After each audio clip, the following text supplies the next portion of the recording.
Welcome to the deep dive. Today we're looking at something, well, paradoxical really. A huge contradiction right at the heart of India's economy, which, as everyone knows, is booming. You hear all the time about India's rise manufacturing giants, incredible digital leaps, huge ambitions. But then you get this statement, a really stark one, from Sanjeev Sanyal. He's on the Prime Minister's Economic Advisory Council, the EACPM. Right. And speaking at the Nayan Nirman 2025 conclave, he basically said India's judiciary is the single biggest roadblock to achieving Viksit Bharat. Yeah, and Viksit Bharat, just for context, that's the big vision, isn't it? India as a developed nation by 2047, that's the centenary of independence. It's a massive goal. It absolutely is, and it implies, well, it demands that the country's institutions actually keep pace with that economic ambition. Which is exactly where the problem lies. I mean, you've got these projections, 7%, maybe 8% annual growth, huge investments pouring in, both foreign and domestic. Incredible momentum. Right, but then the system that's supposed to handle, the basics, enforcing contracts, resolving disputes if that system is stuck in the past, moving at a snail's pace. Well, something has to give, doesn't it? It feels fundamentally unsustainable. It really is. I mean, the mismatch is just staggering when you think about it. The economy is running on 5G, it's using AI for instant deals, but the legal framework still heavily reliant on, colonial-era procedures, paper files, endless delays. So it's like an anchor dragging behind a speedboat. That's a good way to put it. It's a major institutional drag on what could otherwise be, an even faster economic trajectory. So the big question we have to tackle today, is the judiciary truly the single biggest issue? Or is it maybe a symptom of, wider problems like bureaucracy or maybe chronic underfunding? That's what we need to unpack. Exactly. So our mission in this deep dive is to really get under the hood, look at these systemic problems, try and put a number on the economic damage, and then, crucially, explore the path forward. How can reforms, process changes, and, yes, technology like AI transform this whole system? Can it become something efficient, something citizen-focused? From roadblock to potentially an enabler. Let's dive in. Okay, let's start with the money. Because when justice takes forever, money gets stuck. Simple as that. Yeah. How does this slow pace, land titles, contracts, companies going bust, how does that translate into actual financial paralysis? Well, it's what economists call capital lockup, and it's incredibly damaging because it basically starves the productive parts of the economy. Can you give an example? Sure. So take, say, a large plot of land zoned for industry. If there's a dispute over who actually owns it, and that case drags on in court for years, Right. then banks won't lend money against it. Developers can't start building. So it just sits there idle, sometimes for a decade or more. That kind of uncertainty where you just can't predict when or how a commercial dispute will end because of legal delays, that's just poison for investor confidence. Absolute poison. And we're not just talking small amounts here. The numbers involved are, they're eye-watering. They really are. There was a government analysis, I think, from 2024 estimating something like $200 billion worth of assets are currently tied up in legal disputes. $200 billion. That's, Yeah. That's bigger than the GDP of many countries. It's colossal. And you have to understand, that's not just a number on a spreadsheet. That's capital that could be building new factories, funding infrastructure projects, strengthening banks.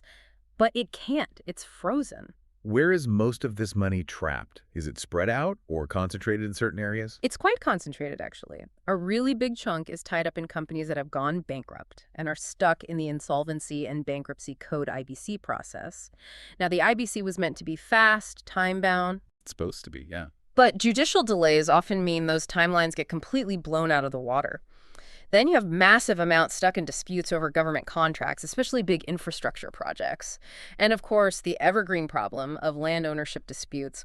Those three areas, IBC, infrastructure, land, they account for a huge portion of that $200 billion figure. And you mentioned banks.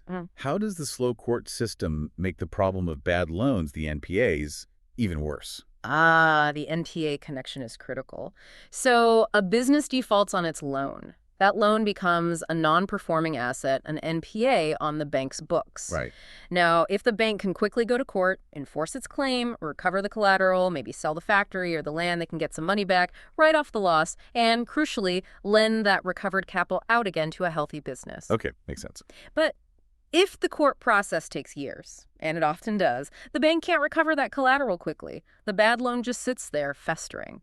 The bank has to set aside more capital against potential losses, which means it has less money available to lend out for new projects. So it directly restricts new credit flowing into the economy. Exactly. It throttles the credit supply, hitting exactly those growing businesses that India needs for that Viksit Bharat ambition. It's a vicious cycle, all stemming from judicial delay. Okay, so that's the internal friction. How does this stack up when India is competing for global investment? How do we look compared to other countries? Oh, the global benchmarks are, well, they're pretty damning, frankly. In the World Bank's rankings for contract enforcement, a really key metric for investors, India ranks 163rd out of 190 countries. 163rd. Ouch. It's really low. And the time it takes. The average time to resolve a commercial dispute in India is 1,445 days. 1,445 days? That's what, nearly 4 years? Almost exactly 4 years, just to get a resolution on a standard business contract dispute. 4 years. You have to compare that to really understand how bad it is. You really do. Look at Singapore. They're consistently resolving similar commercial disputes in less than 200 days. Under 200 days versus over 1,400. That's not even the same league. Not even close. Or look at China. Despite its huge size, they've made strategic investments in specialized digital courts, particularly for e-commerce and tech disputes, to keep things moving. The difference isn't just, a minor inefficiency. It's a fundamental competitive disadvantage.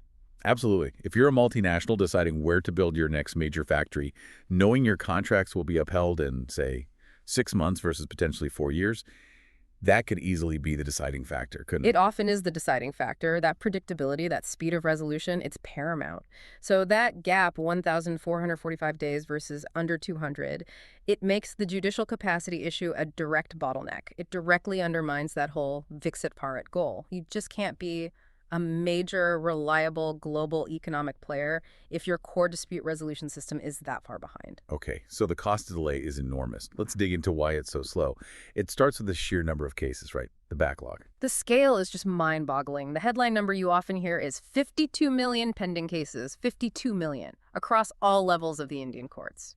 52 million. It's hard to even picture that. It really is. And it's not just an abstract number. Each one of those cases represents, someone's life, someone's business, someone's capital, just stuck in limbo. And the really frightening part, some estimates suggest that clearing just the current backlog at the pace things are moving now, well, it could take centuries. Centuries. Not decades, centuries. Centuries. That tells you this isn't just a temporary problem or a minor inefficiency. It's a deep structural crisis. And a huge part of that crisis is simply not having enough people, enough judges, particularly at the lower levels where most cases start. Absolutely. The foundation of the whole system is the district and subordinate courts. That's where, probably 90% of cases are first filed. That's where the real bottleneck forms. And that's where the staff shortage is worst. Precisely. Across the country, over 30% of the sanctioned judicial positions are vacant. Just empty seats. Think about that. Nearly a third of the judges needed just aren't there. So the judges who are there are completely overwhelmed. Their dockets are overflowing. And this shortage has a knock-on effect all the way up. The high courts, the Supreme Court, they get choked with appeals, many of which probably shouldn't even be there if the lower courts had the capacity to handle them properly and efficiently in the first place. How does that lack of judges then feed into the procedural nightmares we hear about? The reliance on paper, the endless adjournments, are they connected? Oh, very directly connected. When a judge is drowning in cases, maybe hundreds on their list for the day, and they don't have enough administrative or clerical support because those positions are often understaffed too, what do? Call back on what they know. Exactly. You default to the existing system, however broken it is. That means relying on colonial-era, paper-based filing systems, mountains of paper that slow everything down, finding documents, logging evidence, reviewing arguments. It's incredibly inefficient. And the adjournments. That seems like a huge time waster. Who actually benefits from delaying things constantly? Well, the culture of endless adjournments is a massive problem. Sometimes it's just systemic inertia. But frankly, there are segments of the legal profession who, let's just say their business model benefits from drawing cases out, particularly complex commercial cases where stalling can be a tactic. So delays can be strategic. They absolutely can be. A case might get adjourned dozens of times for trivial reasons. A lawyer isn't available, a document isn't ready, and even when Parliament passes laws designed to be fast, like the IBC with its 330-day target. Yeah. The ingrained habit of adjournments in the courts can completely undermine the law's intent. The system just isn't built for speed. It defaults to delay. What about technology? We know there's been this big push with the e-courts mission mode project. It sounds good on paper, digitizing courts, but is it actually working on the ground? The eCourts project is definitely a step in the right direction. Phase was basic computerization. Phase 2 brought in things like virtual hearings, digital case lists. Phase 3 is aiming for more integration, AI, and so on. It's ambitious. But the implementation is incredibly patchy. You have huge hurdles. In many rural or smaller town courts, you've got basic issues like poor internet connectivity or unreliable electricity. Yeah. How can you do e-filing if the internet is down half the time? Right. The infrastructure isn't there uniformly. Not even close. And then there's the human element. Lack of standardized training for court staff, lawyers, even judges. And, frankly, a deep-seated resistance to change among some older practitioners and maybe even some judges who are just comfortable with the old paper ways. So even with the tech push, the old system persists. It does. The digital divide is very real within the judicial system itself. And the consequences of all this inefficiency, as we touched on, they ripple outwards, Right. affecting everything. Everything. We talked about the banks and NPAs, but think about infrastructure. Big projects, roads, ports, power plants, they get constantly delayed, sometimes for years, because of lawsuits over land acquisition or environmental clearances that just crawl through the courts. Inflating costs massively. Hugely. Those delays add billions to the final cost, which ultimately, gets paid by taxpayers or consumers. It makes the whole economy less efficient, less competitive. And who gets hit hardest? Often it's the ordinary citizens, the marginalized groups, who simply don't have the money or the stamina to fight a legal battle that could drag on for decades, even generations. Okay, so before we jump to the shiny AI solutions, it seems clear we need to fix the underlying engine first. Technology can't solve a fundamentally broken process, right? Absolutely not. You can digitize a bad process, but then you just have a faster bad process. The experts we looked at are unanimous. Real reform has to combine process improvements with fixing that capacity gap. So what are the key non-tech steps? What needs to happen to build a solid foundation? Well, a lot of it comes down to institutional will, not just new technology. The first immediate target has to be that culture of delay. That means getting serious about enforcing strict limits on adjournments. But aren't there limits already? There are, technically, in the Civil Procedure Code, but they're often ignored or there are loopholes.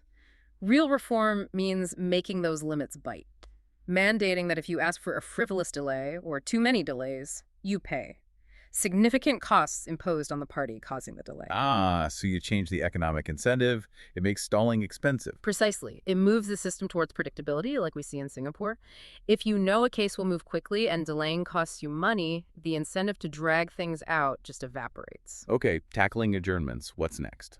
The second big thing is actually implementing time-bound trials, not just as a suggestion, but as a rule for certain types of cases, maybe commercial disputes, land cases, things that are particularly clogging up the system or need quick resolution. So setting deadlines for judgments. Setting deadlines for the entire trial process. Of course, this needs buy-in from judges and enough resources to make it feasible, but it introduces accountability. It forces the pace. What about taking cases out of the main courts altogether? We hear a lot about ADR, alternative dispute resolution. How important is that? ADR is absolutely crucial. It's like a pressure release valve for the main court system.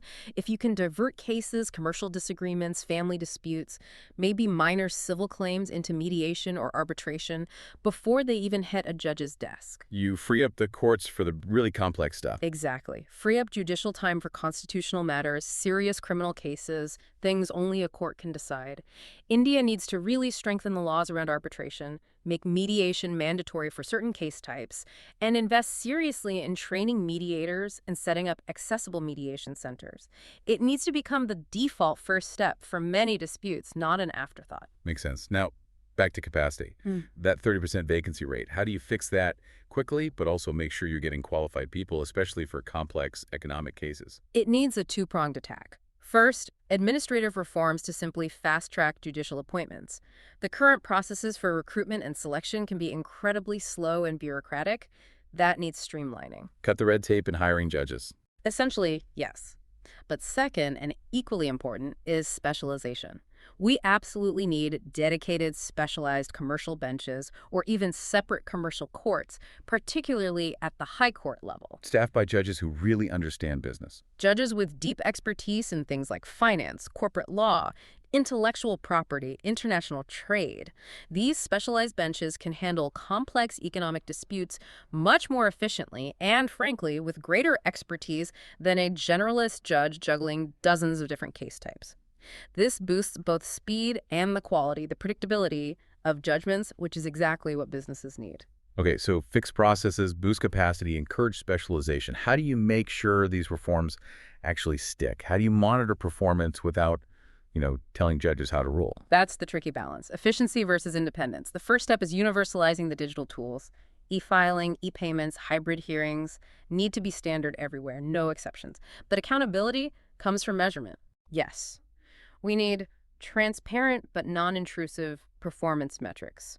Things like tracking case disposal rates, average time taken per case type, how often adjournments are granted. This isn't about judging the judgments themselves that has to remain independent. It's about managing the process. Is the court functioning efficiently? That data then allows for continuous improvement, identifying bottlenecks, and sharing best practices. So if India actually implements all this, tackles delays, fills vacancies, specializes, uses data, what's the potential upside? How much difference could it make? The potential is genuinely transformative.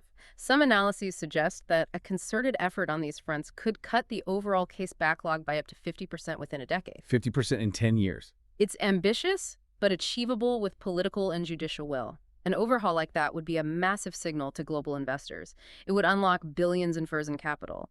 It would fundamentally change the judiciary's role from being that primary roadblock to becoming a reliable pillar supporting economic growth. Okay, foundations fixed, processes streamlined. Now let's talk about the tech leap. We've got the eCourts Phase 3 project, laying some groundwork, online filing, tracking cases online. But how does artificial intelligence, AI, take this to a whole new level? How does it go beyond just digital paperwork? Right. Digitization is about making existing processes electronic. AI is about making them intelligent, maybe even predictive. AI fundamentally changes the kind of work that needs to be done in the justice system. It allows the system to shift from being, a slow, passive referee to becoming more of a proactive citizen service model, faster, more predictable, more transparent. Can you give examples? What's already happening? I know the Supreme Court is using something called SUPACE. Yes, SUPACE, the Supreme Court Portal for Assistance in Court Efficiency, is a really interesting example of AI assisting with case management at the highest level. It's not an AI judge, let's be clear. Right. It's more like an incredibly powerful, super fast research assistant. It digests thousands upon thousands of past judgments from the Supreme Court and high courts. It analyzes legal precedents, arguments, facts. And how does a judge use it? So when a judge gets a new case, SUPACE can analyze the petition and instantly pull up the most relevant past cases. But more than that, it uses machine learning to identify patterns and suggest potential legal arguments or highlight conflicting precedents. It can even suggest likely legal trajectories based on past similar cases. So it dramatically cuts down the research time needed for judges and their clerks.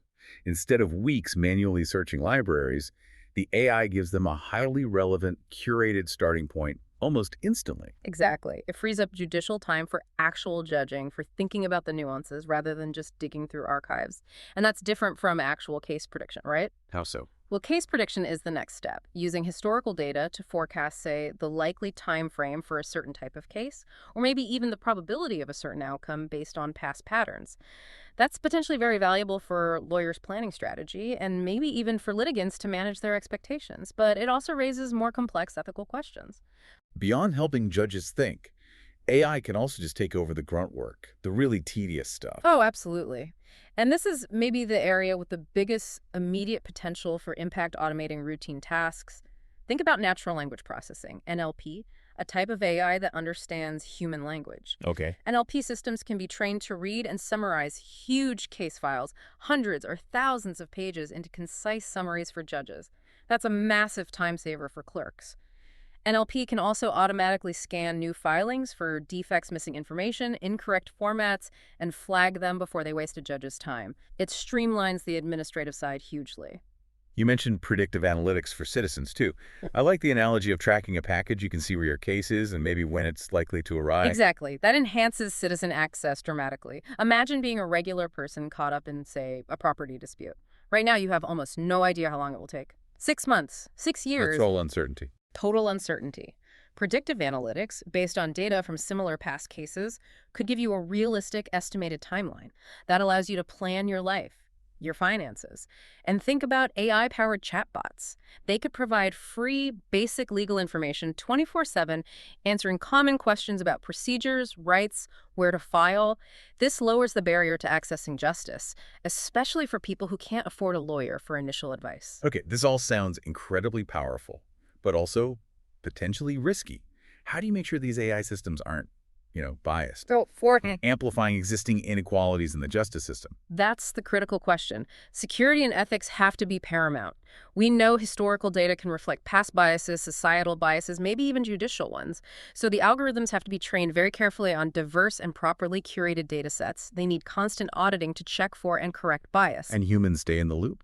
Always. The fundamental principle must be human judicial oversight. AI can assist, it can recommend, it can automate tasks. But the final decision, the ethical judgment, must remain with the human judge. The AI is a tool, not the decider. And what about just securing the data itself? If everything's digital, how do you prevent tampering with court records or evidence? That's where technologies like blockchain could play a really interesting role. Using a blockchain ledger to log every court document, every piece of digital evidence, every judicial order. Creates an immutable record. Exactly. It creates a tamper-proof, time-stamped, completely transparent record of everything that happens in a case. That builds immense trust, especially as more and more of the judicial process moves online. It guarantees the integrity of the digital record. #ShagTag6, Sarvam AI, and the multilingual challenge. So AI can help with efficiency, research, maybe even timelines. But India has another huge challenge, perhaps unique in its scale: language. English might dominate the higher courts, but that shuts out most of the population, doesn't it? It's a massive equity issue, a fundamental one. You've got over 90% of Indians who are more comfortable, more fluent in a regional language than in English. Yet the formal legal system, especially the higher courts, still operates predominantly in English. It's a direct legacy of the colonial era. And the impact. The impact is that for the vast majority of citizens, the justice system feels alien. It's intimidating, confusing. They can't understand the documents. They can't easily follow the proceedings. They're forced to rely on lawyers or intermediaries, which costs money and introduces potential for misunderstanding or even manipulation. It fundamentally undermines access to justice. This seems like a perfect place for AI, specifically language AI. We heard about Sarvam AI, a startup in Bengaluru focusing on Indian languages. How can their work tackle this? Sarvam AI and others working in this space are developing what are called large language models, specifically trained on India's diverse languages. We're not talking just simple Google Translate here. Right. We're talking sophisticated AI that understands legal terminology, the specific nuances, the idioms used in languages like Hindi, Tamil, Bengali, Marathi, and so on. The goal is to integrate this capability directly into the courtroom workflow. How would that actually work during a case, especially with spoken arguments? This is where it gets really transformative. Imagine AI tools that can, essentially in real time, transcribe oral arguments and testimonies spoken in a regional language. So someone could speak in their native tongue. Yes. A litigant, a witness, even a lawyer could potentially argue or testify in their own language. Let's say it's Telugu or Kannada. The AI would instantly transcribe that, translate it accurately into English for the judge and the official record, maybe even display multilingual subtitles in the courtroom. Wow. That would completely change the dynamic. Can you paint a picture? Okay, think about, say, a farmer from rural Bihar. Maybe they don't read or write Hindi well, and English is completely out of the question. They need to give crucial testimony in a land dispute case. In Bhojpuri, maybe. Exactly, in Bhojpuri. With this technology, they could speak naturally in Bhojpuri. The AI captures it, transcribes it, translates it instantly into English for the court record. Everyone understands. And then, importantly, when the final judgment is delivered, often in very dense, legalistic English, the AI could generate a clear, accurate summary of that judgment back into Bhojpuri for the farmer. So it closes the loop. Justice becomes understandable, accessible. It transforms the court from this intimidating, English-dominated institution into a truly inclusive, multilingual service platform. It directly aligns with the goals of Digital India using technology for inclusion, not just efficiency. Is this actually happening? Are there trials or pilots? Yes, progress is being made. There have been pilot projects, for instance, in Delhi High Court, testing speech-to-text AI systems in live hybrid courtrooms. They're verifying the accuracy, figuring out the practicalities of converting diverse accents and dialects into reliable digital records in real time. So the tech is becoming viable. It's becoming viable. The challenge now is scaling it, ensuring accuracy across all languages, and integrating it smoothly. But the potential is there to fundamentally democratize access to the courts, making the rule of law feel much less alien and much more like a service for all citizens. To make this leap, to actually scale these kinds of AI and process reforms across India by 2047, it seems crucial to learn from countries that are already ahead. We can't afford to reinvent every wheel. Let's look again at those global comparisons. Absolutely. Looking outward is essential. It shows what's possible and highlights the, frankly, enormous gap between where India is, remember, 163rd on contract enforcement and where the leaders are. It's not just about better tech, it's about sustained focus and institutional commitment. Let's start with Singapore. You call them the gold standard for commercial disputes. What's their secret sauce? Singapore is laser-focused on speed and predictability. Resolving business disputes in 150 to 200 days is their norm. The bedrock of this is their unified, mandatory, completely digital litigation platform. Mandatory being the key word. Mandatory. Since 2013, lawyers must use it for everything. Filing documents, paying fees, receiving court orders. There's no parallel paper system gumming up the works. It's end-to-end digital. So the lesson for India seems pretty clear. Implement strict time-bound mandates for case resolution and build and enforce the use of a single unified digital platform. No more hybrid messiness. That's a huge takeaway. Then you have Estonia. They're famous for being a digital-first nation. What can India learn from them? Estonia's lesson is really about security and radical transparency, powered by technology. Their entire e-justice system runs on digital identities. Secure e-filing is standard. And the blockchain part, right? Crucially, they use blockchain technology to secure court records. Every judgment, every filing once logged is essentially tamper-proof. That builds incredible public trust in the digital system. And they're experimenting with AI judges. They ran a really bold pilot using AI to handle small claims disputes under, I think, 7,000 euro. The AI analyzed the case facts and applicable law, then proposed a draft judgment for a human judge to review and approve. The idea was to free up human judges for more complex matters. That sounds incredibly relevant for India's lower courts, choked with small, routine cases. Exactly. The lesson is, pilot AI for high-volume, low-complexity cases like small claims or maybe traffic violations. It creates breathing room. And couple that with Estonia's focus on total digital transparency and security using tools like blockchain. Okay, Singapore for speed and integration, Estonia for security and AI pilots. What about China? They have the scale challenge, similar to India. China's story, since their Smart Courts initiative began in 2016, is about the sheer scale and speed of deployment. They didn't just pilot, they rolled out specialized digital infrastructure nationwide. Like the internet courts. Precisely. They set up dedicated internet courts in major hubs like Hangzhou and Shanghai, specifically designed to handle the explosion of disputes coming from the digital economy, e-commerce issues, online intellectual property theft, digital contract breaches. And people interact entirely online. Largely, yes. Filing, evidence submission, even hearings via video conference and verdicts delivered online, often with the help of AI assistants. They have tools like Zhaoji, an AI assistant that helps judges by suggesting relevant laws and even drafting parts of judgments. Again, moving beyond just research support to actual drafting assistance. Yes, showing a real commitment to leveraging AI for efficiency at scale. For India, with its own booming digital economy generating similar disputes, the lesson is clear. Seriously consider piloting dedicated online courts for e-commerce and digital cases, and integrate AI much more widely into case management and evidence analysis to cope with the sheer volume. So you look at Singapore's speed, Estonia's security, China's scale, and then back at India's 163rd ranking. It really underscores that fixing the judicial system isn't just a nice-to-have for fairness. It's absolutely critical for economic competitiveness and national credibility. It's foundational. Without fixing this, the Viksit Bharat ambition remains on shaky ground. So, wrapping this up, it's crystal clear that transforming India's judiciary from this massive roadblock into an actual enabler of growth requires a coordinated push. It needs what we call that tripartite effort. It can't be done by just one part of the All system. right, let's break down who needs to do what. Starting with the judiciary itself, what's their role? The judiciary has to take the lead on internal reform. That means first, accepting the need for fundamental change, which isn't always easy. It means setting up internal systems for accountability, tracking efficiency, like we discussed, and crucially, developing clear ethical guidelines for how AI should be used within the courts. They need to actively champion these new digital platforms, not just passively accept them, and manage resistance, including from within the legal bar. Okay, judicial leadership from within. What about Parliament? What's their job?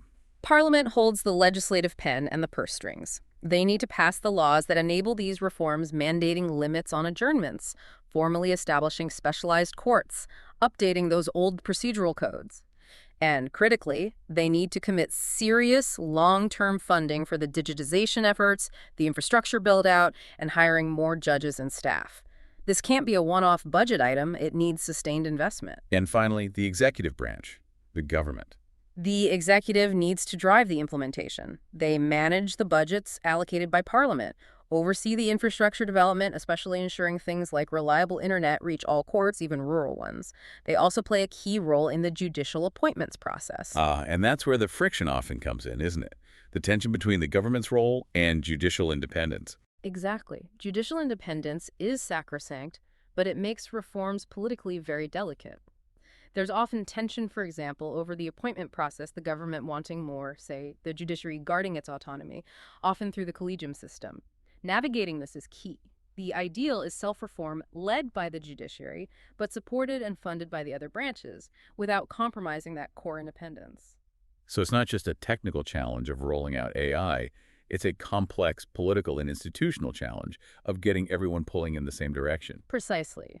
But the core message is optimistic, I think. The judiciary isn't doomed to be a drag on India's ambitions. It's currently a neglected, under-resourced pillar, yes, but it can be modernized. It must be modernized if India wants to achieve that Viksit Bharat vision by 2047. Fixing the courts isn't optional. It's fundamental to realizing that economic dream. So justice delayed doesn't have to mean justice denied forever. With the right mix of process reforms, serious investment, embracing AI, digitization, and crucially, that linguistic inclusivity using tools like Sarvam AI Justice can actually become justice delivered swiftly, fairly, and accessibly. #HEG IXX outro. Well, this has been a really deep and at times quite sobering look at India's judicial system. From that staggering $200 billion figure of locked-up capital to the incredible potential of arguing a case in Bhojpuri using AI translation. The scale of the challenge, but also the opportunity, is immense. It touches every part of the system. It really does. And thinking about that technological transformation, especially the AI for language, it leaves us with a final, maybe slightly provocative thought for you to consider as India pushes towards this digital future. Okay. If AI can truly bridge the language gap, allowing any citizen to understand proceedings, argue their case effectively in their own tongue, get translated documents, maybe even receive the judgment summarized instantly in their language, if technology makes justice truly accessible regardless of location or language, then does the physical courtroom itself, that often imposing, sometimes intimidating colonial-era building, does it remain essential for every type of legal proceeding? You're asking if the court becomes less of a place and more of a service? Exactly. Will the future delivery of justice rely less on grand buildings and more on secure, transparent, multilingual digital platforms, accessible through an app, perhaps? Could the very definition of a court transform? That, I think, is the fundamental question India needs to grapple with to ensure that digital justice isn't just an add-on, but truly foundational equity for all its citizens on the road to 2047. A genuinely revolutionary possibility. Thank you for guiding us through this complex landscape today, and thank you for joining us for this deep dive. We hope you'll continue to explore how technology is reshaping public services here in India and around the world.